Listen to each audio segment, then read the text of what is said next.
በርካታ ግዳጆችን እየተወጣ የሚገኘው መከላከያ ሰራዊት አዲስ ወታደራዊ እንቅስቃሴ እያደረገ መሆኑ ተሰምቷል። ኢኮኖሚስት ባወጣው ዘገባ እንዳመላከተው ከሆነ መከላከያ ሰራዊት ወደ ትግራይ አቅጣጫ ከፍተኛ ስምሪት ላይ ነው። ከዚህ በኋላ ህወሓት ባወጣው መግለጫ የፌደራሉ መንግስት ከፍተኛ ሰራዊቱን ወደ ትግራይ ማንቀሳቀሱን በመግለጽ የጦርነት ስጋቱን ገልጿል። በመንግስት በኩል በጉዳዩ ላይ እስካሁን ምላሽ ባይሰጥም መከላከያ ግን ወደ ትግራይ አቅጣጫ አዲስ ወታደራዊ እንቅስቃሴ እያደረገ መሆኑን በርከት ያሉ ዘገባዎች ያመላክታሉ። አዲሱን የመከላከያ ሰራዊት ወታደራዊ እንቅስቃሴ በተመለከተ የሚወጡ አዳዲስ መረጃዎች ኮትሮ በዛ ብለው ይታያሉ። መረጃ ከሰጡት አካላት ውስጥ አብን አንዱ ነው። አብን የመከላከያ ሰራዊት ከተለያዩ የአማራ ክልል አካባቢዎች መውጣቱ ከባድ ስጋት መፍጠሩን በመግለጫው አመላክቷል። የአማራ ብሔራዊ ንቅናቄ አብን አሁን ካለው ፖለቲካዊ አቋሙ አኳያ በአማራ ጉዳይ የሚሰጠው መግለጫ በተለይ በአማራ ህዝብ በኩል ተቀባይነቱ ጥያቄ ውስጥ ቢገባም ስለ መከላከያ አዲስ ወታደራዊ እንቅስቃሴ ግን ያጋራው መረጃ አለ። ጥያቄው መከላከያ ለምን ወጣ የሚለው ነው። በዚህ ጉዳይ ላይ መጠን ቆይታ እናደርጋለን። አብራችሁን ቆዩ። መከላከያ ሰራዊት በሀገር ቤት ልዩ በርከት ያሉ ግዳጆችን እየተወጣ ነው። ምንም እንኳን ለ2 ዓመታት ያህል በሰሜን ኢትዮጵያ 3 ክልሎችን ማዕከል አድርጎ የተካሄደው ደም አፋሳሽ ጦርነት በፕሪቶሪያው የዘላቂ ግጭት ማቆም ስምምነት ቢቋጭም መከላከያ አሁንም በሀገር ቤት ብዙ ግዳጆችን እንዲወጣ ግድ ብሎታል። የፕሪቶሪያው የሰላም ስምምነት በትግራይ ሰላም ድባብ ቢፈጥርም ህወሓት በስምምነቱ መሰረት ትጥቅ ባለመፍታቱ መጨረሻ ላይ ከፌደራሉ መንግስት ጋር እስከ መጋጨት የደረሰበት ሁናቴ በትግራይ ዳግም ሰላሙ ደፍርሶ ሌላ ዙር ጦርነት ሊቀሰቀስ ይችላል የሚል ስጋት አለ። ተመድ፣ የአውሮፓ ህብረት፣ የአፍሪካ ህብረት፣ አሜሪካም በኢትዮጵያ በሚገኘው ኤምባሲዋ በኩል የሰመኮ የፖለቲካ ፓርቲዎችና ብዙሃን መገናኛዎች የፌደራሉ መንግስትና የህወሓትን አዲስ ወታደራዊ እንቅስቃሴ በስጋትነት እየተመለከቱት ነው። ከዚህ ውስጥ ኢኮኖሚስት ዘገባ አንደኛው ነው። የወሬ ምንጩ እንደ አሶሲኤትድ ፕሬስ ካሉ ብዙሃን መገናኛዎች በማጣቀስ በጠለም ተከስቶ የነበረውን የመንግስትና የህወሓትን ግጭት ብቻ አይደለም የዘገበው። ይልቁንም አዲስ ጦርነት ሊከሰት እንደሚችል የሚያሳዩ አሳሳቢ ወታደራዊ እንቅስቃሴዎችን ያመላክተው። ወታደራዊ እንቅስቃሴው በመንግስትም በህወሓትም አለ ብሏል። መንግስት ወደ ትግራይ አዋሳኝ አካባቢዎች መከላከያ ሰራዊት ማንቀሳቀሱን ጠቁሞ ነበርም። ህወሓትም በተመሳሳይ ጦሩን ማንቀሳቀሱን በመጠቆም ሁለቱም ወሳኝ ቦታዎችን ለመያዝ እቅድ እንዳላቸው ተናግሯል።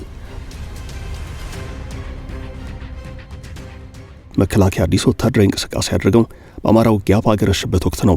በእርግጥ በአማራ ክልል ያለው ውጊያ አገረሸ በሚል ቋንቋ የሚገለጽ አይደለም። ምክንያቱም ውጊያው የቆመበት ጊዜ የለም።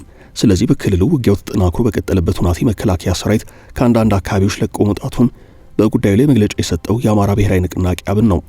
አብን በመግለጫው መከላከያ ሰራዊት ከተለያዩ የአማራ ክልል አካባቢዎች መውጣቱ ከባድ ስጋት እንደፈጠረ አስታውቋል። በአማራ ክልል የሚደረግ እንቅስቃሴ በሌሎች ኃይላት እየተጠለፈ መሆኑን በመግለጽ ፖለቲካዊ መፍትሄ እንዲፈለግ ጥሪ ያቀረበው ፓርቲው በክልሉ አንዳንድ አካባቢዎች ውጊያው ማገርሸቱ ዳግም ሰብአዊ ቀውስ የሚዳርግ ሁከት እየተከሰተ ነው በማለት አያይዞ በመግለጫው አመላክቷል። አብን በዚህ መግለጫው በአማራ ክልል ባለፉት ጥቂት ጊዜያት ታይቶ የነበረው አንጻራዊ መረጋጋት ከሰሞኑ ወደ ተባባሰ የትጥቅ እንቅስቃሴ መቀየሩን ገልጿል። በክልሉ የሚደረገው የትጥቅ እንቅስቃሴ የአማራ ህዝብ ትግል ማዕከል አልባ በማድረግ ጥያቄዎቹን ከስርዓታዊ ማዕቀፍ የሚያወጣ ነው ብሎታል። ይህም የክልሉን ህዝብ የሀሳብ መሪ የሚያሳጣ ተቋምና መንግስት አልባ የሚያደርግ ነው ሲል ተችቷል። የግጭትና የጦርነት ፖለቲካ ለአማራ ህዝብ መሰረታዊ ጥያቄዎች መልስ የማያስገኝ ነው ብሎታል። በክልሉ እንቅስቃሴ ያድርጉ ያሉ ኃይላት የሚደረገው የነፍጥ እንቅስቃሴ ጠላፊ እጆች እየበዙበት ነው ብሏል። በዚህ የተነሳ በክልሉ በትጥቅ ትግል ውስጥ ያሉ ኃይላት የሰላም አማራጭንና የፖለቲካ መፍትሄን እንዲቀበሉ ጥሪ አድርጓል። ፓርቲው አብን በክልሉ ይንቀሳቀሳሉ ያላቸውን ኃይላት በስም አልገለጸም። በተያያዘ ዜና የአማራ ክልል ሰላምና ጸጥታ ቢሮ በማህበራዊ ትስስር ገጹ ባሰፈረው አጭር መልእክት በክልሉም ሆነ በመላ ኢትዮጵያ የሚካሄዱ ግጭቶች አመራር የሚሰጣቸውና ሎጂስቲክስ የሚቀርብላቸው ከመቀለና አስመራ ነው ብሏል። ወልቃይትን፣ ጠለምትና ራያን ለመቆጣጠር ያቀደው ህወሓት ለአማራ ክልል ጽንፈኛ ቡድን የሰጠው ተልዕኮ ከውስጥ ግጭት በመፍጠር ወደ ድንበር የሚጓዘው መከላከያ ሰራዊት በየዞኑና ወረዳው ተወጥሮ እንዲቆይ ማድረግ ነው ሲል ቢሮ ወቅሷል። የቀጠለው የህወሓት ጦር ስምሪት ህወሓት የዓለም አቀፍ ትኩረትን ለማግኘት በሚል ተደጋጋሚ ወታደራዊ እንቅስቃሴና ወታደራዊ ስምሪት እንዲሁም አልፎ አልፎ ውጊያ ያደርጋል። የፌደራሉ መንግስት በህወሓት ጉዳይ ዝምታ መርጦ ቆይቶ ከሰሞኑ በመግለጫ ሳይከስ በተግባራዊ እርምጃ መከላከያን ወደ ትግራይ አንቀሳቅሷል። ይህን ተከትሎም ህወሓት የፈለገውን ትኩረት ለማግኘት አጋጣሚ ቢፈጠርለትም ዓለም ጉዳዩን እየተመለከተ ያለው እጅግ አሳሳቢ በሆነ የጦርነት ስጋት ነው። ህወሓትም የፌደራሉ መንግስትም ጦራቸውን ከማንቀሳቀስ ባሻገር መጠነኛ ግጭት እስከ ማካሄድ ደርሰዋል። አሁን አይኖቹ ወደ ሰሜን ኢትዮጵያ ዞረዋል። ህወሓት ጦሩን ወደ ወልቃይትና ራያ እንዲሁም ወደ አፋር አቅጣጫ ባሉ የጦር ግንባሮች ማንቀሳቀሱን ከመቀጠሉ አንጻር ሰዎች ከቤታቸው ተፈናቅለዋል። የነዋሪዎቹ መፈናቀል ምክንያት ከጦርነት ስጋት ጋር የተያያዘ ነው። ህወሓት ጦር ማሰማራቱን አጠናክሮ መቀጠሉ ሰላማዊ ነዋሪዎችን የጦርነት ስጋት ላይ ጥሎ እንዲሸሹ እያደረጋቸው ነው። መፈናቀሉ የበዛው በራያ አላማጣ በኩል ነው። የህወሓት ወታደራዊ እንቅስቃሴና ስምሪት የቀጠለውም በዚሁ ግንባር ነው። በዚህ ምክንያት የፕሪቶሪያው የግጭት ማቆም ስምምነት የድፍን 2 ዓመታቱን እንደማፋሳሽ የሰሜን ኢትዮጵያ ጦርነት በመቋጨት የሰላም ተስፋን አሳይቶ የመቆየቱን ያህል አዲስ የጦርነት ስጋት ደቅኗል። ስምምነቱን ካካሄዱት ሁለቱ ተፋላሚ አካላት መካከል አንዱ ሌላውን በስምምነቱ ጥሰት ይወቅሳል። ህወሓት የኢትዮጵያ መንግስት አዲስ ጦርነት ለመክፈት የጦር ኃይልና መሳሪያ ወደ ትግራይ ክልል እያጓጓዘ ነው ይላል። የፌዴራል መንግስት ባለስልጣናት ለህወሓት መግለጫ እስካሁን ምላሽ አልሰጡም። መልስ እየሰጠ ያለው በተግባራዊ እርምጃ መከላከያ ሰራዊቱን በማንቀሳቀስ ነው። ከሁለት ሳምንታት በፊት በህወሓትና በፌዴራሉ መንግስት መካከል ግጭት መከሰቱ ይፋ መሆኑ በተሰማበት ወቅት የኢትዮጵያ አየር መንገድ ወደ ትግራይ የሚያደርገውን በረራ ማቆሙ ትልቅ ምልክት ነበረም።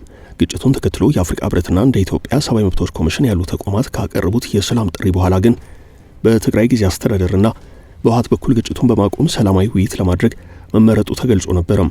እውቅና የተነፈገው የህወሓትና የምርጫ ቦርድ ጉዳይ ልባት እስካላገኘ ድረስ ግጭቱን በዘላቂነት መፍታት አስቸጋሪ ነው ከሚለው ግምት ጀምሮ ስጋቱ ቀጥሏል። ጉዳዩ ፖለቲካዊ መፍትሄ ያሻዋል ተብሏል። አዲሱ የሰሜኑ ጦርነት ስጋት። የሰሜን ኢትዮጵያ ውጥረት ወደ ሌላ ዙር ጦርነት የማምራት እድሉ እየሰፋ ያለው ህወሓት ከያዘው አቋም ጋር ተያይዞ ነው። በወልቃይትና በራያ ጉዳይ በያዘው የማይቀይር አቋምና የፌዴራሉ መንግስት በሚገዳደር መልኩ ከኤርትራ ከሱዳን ጦርና ከግብጽ ጋር መሰለፉ በቀጠናው ከባድ ስጋት አስከትሏል።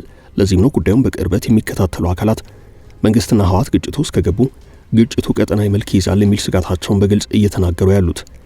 የተባበሩት መንግስታት ድርጅት የሰብአዊ መብቶች ከፍተኛው ኮሚሽነር በትግራይ ያለውን የጸጥታና የሰብአዊ መብት እንቅስቃሴ አሳሳቢ ሲሉ ገልጸውታል። ሁሉም ወገኖች ውጥረቱን ለማርገብ አስቸኳይ እርምጃዎችን እንዲወስዱም ጥሪ አድርገዋል። ኮሚሽነሩ በመከላከያ ሰራዊትና በትግራይ ኃይላት መካከል በቅርብ የተቀሰቀሰው ግጭት በሰሜን ኢትዮጵያ ያለውንና ቀድሞውንም ደካማ የሆነውን ሰብአዊና የሰብአዊ መብት ቀውስ ይበልጥ የሚያባብሰው ነው ብለውታል።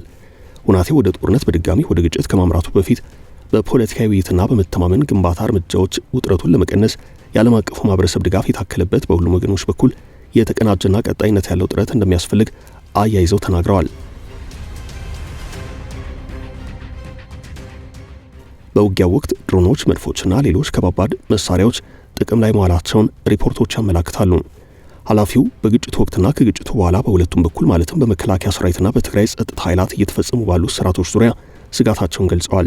ንጹሃን ዜጎች በድጋሚ እየጨመረ ባለው ውጥረት መካከል ተይዘዋል የሚሉት ኮሚሽነሩ ከተቃራኒ ወገን ጋር ግንኙነት አላቸው በሚል ጥርጣሬ የሚፈጸሙ ስርዓቶች መቆም አለባቸው ብለዋል። የሰሜኑን ውጥረት ያባባሰው በኢትዮ ኤርትራ መካከል በቅርቡ የታየው ውጥረት ያላቸውን ስጋት የገለጹት ኮሚሽነሩ ሁኔታው ይበልጥ መባባሱ በሁለቱ ሀገራት እንዲሁም በሰፊው አፍሪካ ቀንድ ያለውን ሰብአዊና የሰብአዊ መብቶች ፈተና እንደሚያባብሰው ተናግረዋል። ባለፈው ቅዳሜ የውጭ ጉዳይ ሚኒስትሩ ጌዲዮን ጢሞቴዎስ ለኤርትራ የላኩት ማስጠንቀቂያ ያዘለ ደብዳቤ እዚህ ጋር ሌላኛው መታወስ የሚገባው ጉዳይ ነው። ከህወሓት ወታደራዊ እንቅስቃሴ ጀርባ የኤርትራ መንግስት መኖሩን የኢትዮጵያ መንግስት በተለያዩ አጋጣሚዎች ይናገራል። አሁን የቀጠናው መነጋገሪያ ሆኖ የኢትዮ ኤርትራ ፍጥጫ ለዚህ ግልጽ ማሳያ ነው።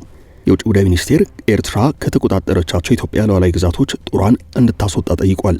ደብዳቤው የኤርትራ ሰራዊት ከኢትዮጵያ ሉዓላዊ ግዛቶች እንዲወጣና ለድርድር ዝግጁ እንዲሆን ቢጠይቅም ኤርትራ በምላሿ ፈቃደኛ አልሆነችም። ኤርትራ ትርጉም የለሽ ውዝግብ ውስጥ አልገባም ብላለች። የኢትዮ ኤርትራ ፍጥጫ የፕሪቶሪያው ስምምነትን መሰረት ካድርገው ሌላኛው የህወሓትና የፌዴራሉ መንግስት አለመግባባት ጋር ተያይዞ የሚታይ ሲሆን ውጥረቱን ከፍ አድርጎታል።